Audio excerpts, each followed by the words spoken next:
Hello दोस्तों, आप सभी का मेरे यूट्यूब चैनल पर स्वागत है। और आज मैं आप सबों के लिए लेकर आया हूँ एक मैथोलॉजी की स्टोरी जो ज़्यूस के बेटे मिनोस के बारे में, जो एक क्रेट द्वीप पे शासन किया करता था। तो चलिए स्टोरी स्टार्ट करते हैं। दरअसल ज़्यूस के 3 बेटे थे, जिसमें से सबसे बड़ा था मिनोस। और मिनोस चाहता था कि वो राजा बने, और इसलिए वो सबसे कहता था कि मेरे ऊपर देवताओं की कृपा है, मैं जो उनसे मांगूंगा वो मुझे मिलता है। तो एक दिन वो अपने लोगों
गड़ाए तो उसे खौफ का सबब बन जाए और आश्चर्यचकित कर दे। मिनोस कहता है, तुमने अभी तक समुद्र के ऊपर तैरते हुए महल देखे हैं, लेकिन ये महल सबसे अलग होगा।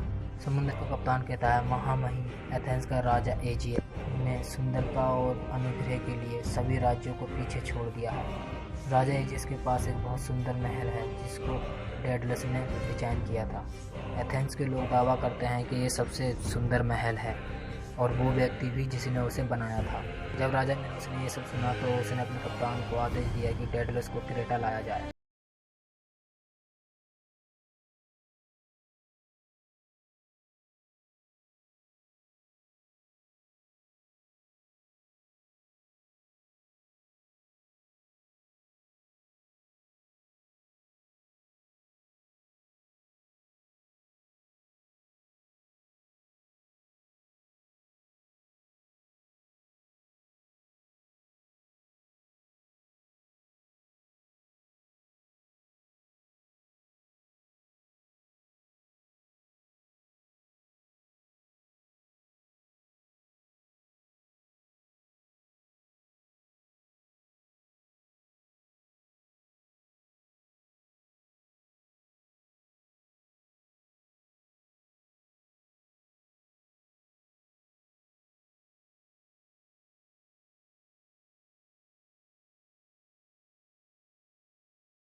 राजा का कैसा विचित्र बच्चा है, जिसे वो मिनोटॉर कहते थे। राजा मिनोस ने प्रजा की बात सुनी तो उसने अपने बेटे को मारने की सोची, लेकिन मिनोस ने सोचा अगर वो अपने ही बेटे को मार देगा तो देवता उससे नाराज हो जाएंगे। तो मिनोस ओरिकलों के पास गया और ओरिकल से समाधान पूछा। तो ओरिकल ने कहा कि तुम अपने बेटे के लिए एक ऐसा पिंजरा बनवाओ कि जिसमें जाना आसान तो हो लेकिन निकलना असंभव हो। मिनोस ने डेडलिस को एक भूल भुलैया निर्माण करने का आदेश दिया, जिसका नाम लेबरिंथ था, जहां मिनोटोर आंखों से और मन से दूर रह सके। डेडलस ने एक ऐसी भूल भुलैया का निर्माण किया जिसका डिजाइन ऐसा था कि खुद डेडलस को भी रास्ता निकालने में समस्या आई। मिनोटोर भूल भुलैया में रहने के लिए सहमत हो गया, लेकिन उसने एक शर्त रखी कि नियतित अंतराल में मनुष्य को अपनी भूल भुलैया में भेजे जाने को कहा। मिनोस भी राजी हो गया मिनोस को पता था कि जब मिनोटॉर को भूख लगती है तो वो अपने गुस्से से पूरे महल की दीवारों को हिलाकर रख देता है। मिनोस का एक अपना भी बेटा था जिसका नाम था एंड्रोजियोस, और उसे एथेंस के लोगों ने मार दिया था। और जब ये बात मिनोस को पता चली तो उसने एथेंस जाके एथेंस को तबाह कर दिया। वहाँ के राजा एजिस से बोला कि हर 9वें वर्ष तुम्हें अब अपने राज्य से कुछ नौजवानों से भरा एक नाव हमारे देश में भेजना पड़ेगा। अगर तुमने ऐसा नहीं करा तो मैं तुम्हारे पूरे राज्य को तबाह कर दूंगा। मिनोस ने आसपास के सभी राज्यों में यह खबर भेजी कि हर राज्य में से हर साल एक नौजवानों से भरा एक जहाज क्रेटा में भेजा जाए। हर 9वें वर्ष एथेंस की बारी आती थी कि वो क्रेटा को अपनी मानवीय श्रद्धांजलि भेजे। एथेंस का राजा एगेस राजा मिनोस की नौसेना से डरता था। एथेंस की ये तीसरी बारी थी और इस बार राजा एगेस के बेटे प्रिंस थीथियस ने कहा, पिताजी इस बार मैं क्रेटा जाऊंगा और उस मिनोटॉर को मार दूंगा और अपने लोगों को इस दुख से हमेशा के लिए आज़ाद कर दूंगा। राजा एगेस अपने बेटे को मिनोटॉर के पास भेजने में हिचक रहा था, लेकिन उसके पास और कोई चारा भी तो नहीं था। तो उसने तय किया थीथियस का जहाज पाल के 2 सेट लेके जाएगा। अगर ये रणनीति पूरी हुई तो ये सफ़ेद पाल में लौटेगा और अगर नहीं तो काले पाल में लौटेगा। इस तरह एथेंस के लोगों को परिणाम की जानकारी पहले ही पड़ जाएगी। प्रिंस थीथियस क्रेटा के लिए रवाना हुए और वहां जाकर वो मिनोस के महल में ठहरे। वहां उन्होंने एक अवसर पर राजा मिनोस की प्यारी बेटी राजकुमारी एरेडने को देखा। वैसे तो मिनोस की 2 बेटियों का जिक्र है, लेकिन मेरी कहानी में एक ही बेटी का जिक्र है, इसलिए मैं एक ही बेटी की कहानी सुना रहा हूँ। जब एरेडने ने थी उसको देखा तो उसे उस पर बड़ी दया आई। निश्चित रूप से वह बहुत ही अच्छी लग रही थी।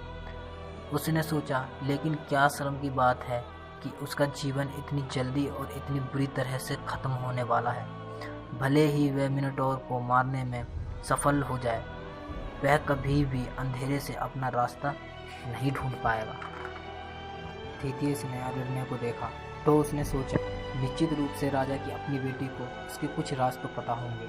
अगर ये मेरी मदद कर दे तो मैं मिनोटॉर को मार दूंगा और भूल भुलैया से बाहर भी आ जाऊंगा। एक दिन थीथियस और एरेडने कुछ समय के लिए अकेले हुए तो थीथियस उसके आगे घुटनों के बल बैठ गया और किसी भी मदद की भीख मांगी जो वो दे सकती थी। एरेडने ने वादा किया कि वो कुछ ना कुछ जरूर करेगी। एक शाम एरेडने डेडलेस के पास सलाह मांगने गई। एरेडना को पता था उस भूल भुलैया का रास्ता की उसके वास्तुकार को ही पता होगी। डेडलेस भी थीथियस की मदद के लिए तैयार हो गया क्योंकि डेडलेस भी एथेंस से ही था। डेडलेस ने एरेडने को उस भूल भुलैया का एक नक्शा दिया। जब एरेडने ने भूल भुलैया का नक्शा देखा तो वह निराश हो गई क्योंकि उस नक्शे में एक के बाद एक मोड़ ही थे। बस उसने सोचा कि एक नक्शे के साथ उस भूमिगत भूल भुलैया से बाहर आना असंभव है। एरेडने ने थीथियस को बगीचे में अकेले घूमते देखा तो उसने वो नक्शा उसे दे दिया। जब थीथियस ने उस नक्शे को अनफोल्ड किया तो थीथियस ने कहा, प्रिंसेस, मुझे अपने साहस और अपने कौशल पर, अपने भाले और मेरी तलवार पर पूरा भरोसा है, लेकिन मुझे संदेह है कि क्या मैं कभी इस भूल भुलैया से बाहर निकल पाऊंगा। प्रिंसेस एरेडने ने थीथियस की मदद करने के लिए दूसरा तरीका सोचा। उसने थीथियस को एक धागे की गेंद दी। एरेडने ने कहा, जब तुम भूल भुलैया के अंदर जाओ तो इस धागे को खोलते हुए अंदर जाना और जब बाहर आना हो तो इस धागे को इकट्ठा करके बाहर आ जाना। थीथियस इस योजना से बहुत खुश था। उसने राजकुमारी का हाथ पकड़ा और उसे चूमा और कहा, हम सबकी मदद के लिए आपका धन्यवाद। अगले दिन थीथियस ने मिनोस से कहा, महामहिम, मुझे पूरे 1 सप्ताह के लिए आपका अतिथि होने का सम्मान दिया गया, उसके लिए धन्यवाद। अब मैं मिशन के लिए तैयार हूँ और या तो मृत्यु या महिमा से मिलने के लिए भी तैयार हूँ। राजा मिनोस विदेशी राजकुमार के जरिए मिनोटॉर से छुटकारा मिलने से खुश था, लेकिन उसने सोचा उसे बहुत कम मौका मिलेगा मिनोटॉर को मारने के लिए। उन्होंने थीथियस को भूल भुलैया के प्रवेश द्वार तक पहुँचाया और उसे अलविदा कहा क्योंकि उसे फिर कभी देखने की उम्मीद नहीं थी। थीथियस ने चक्रव्यूह में प्रवेश किया और उसने धागे की गेंद का एक छोर एक बीम से बांध दिया और वह आगे बढ़ गया और जल्द ही वो पूरी तरह अंधेरे में था। उन्हें दीवारों के साथ और भूल भुलैया के मोड़ के पास अपना रास्ता महसूस करना पड़ा था। जब एरेडने की गेंद का धागा लहराया तो सभी ने उसे नीचे जमीन में दबा दिया। मिनोटॉर अपने नवीनतम बलिदान के लिए अधीर था और छटपटा रहा था। उनमें से एक व्यक्ति जिसका नाम इनसस था, वो मिनोटॉर को सुन सकता था कि मिनोटॉर आसपास था। उसने एक रास्ता सुना जिसके कारण कई लोग मारे गए, लेकिन उनमें से एक ने जो किया वह यह था कि अंत से ठीक पहले अचानक एक मोड़ आया।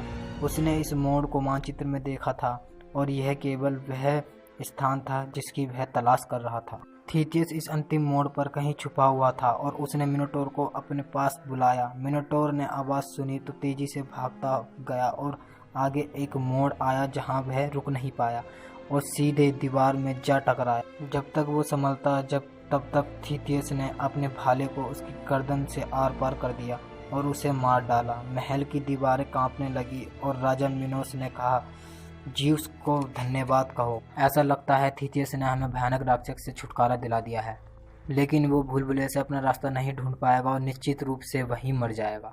थीथियस ने एरिडने की गेंद को इकट्ठा करना शुरू कर दिया जब तक वह अंतिम छोर तक नहीं पहुंच गया। जब वो बाहर आया तो एरिडने उसका बेसब्री से इंतजार कर रही थी। थीथियस ने कहा, राजकुमारी, मैं तुम्हारा कैसे धन्यवाद करूं? आपकी सहायता के बिना मैं उस भयानक जगह से कभी भी बाहर नहीं निकल पाता। एरिडने ने कहा, मुझे अपने साथ एथेंस ले चलो, मैं तुमसे शादी करना चाहती हूँ। हालांकि एरिडने बहुत खूबसूरत थी, लेकिन थीथियस एथेंस पहुंचकर एक राजकुमारी से शादी करना चाहता था।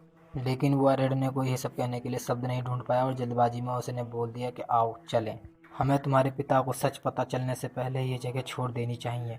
उसने उसका हाथ पकड़ा और नीचे अपने जहाज में ले गया, जहां उनका नीचे जहाज इंतजार कर रहा था, तैयार था चलने के लिए।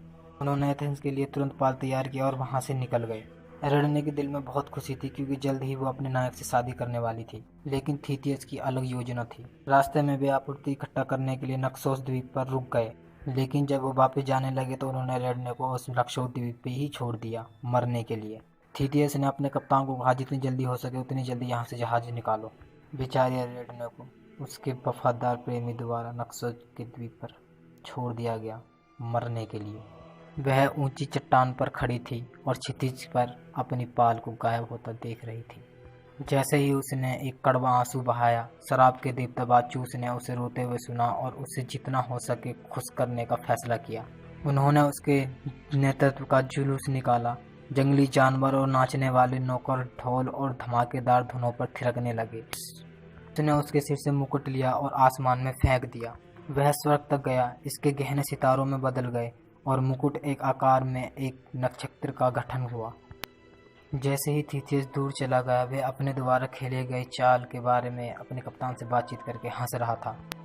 समुद्र के देवता पोसाइडन ने उनकी बातें सुनी और प्रिंसेस एरिडना के विश्वासघात करने से थीथियस से नाराज हो गए।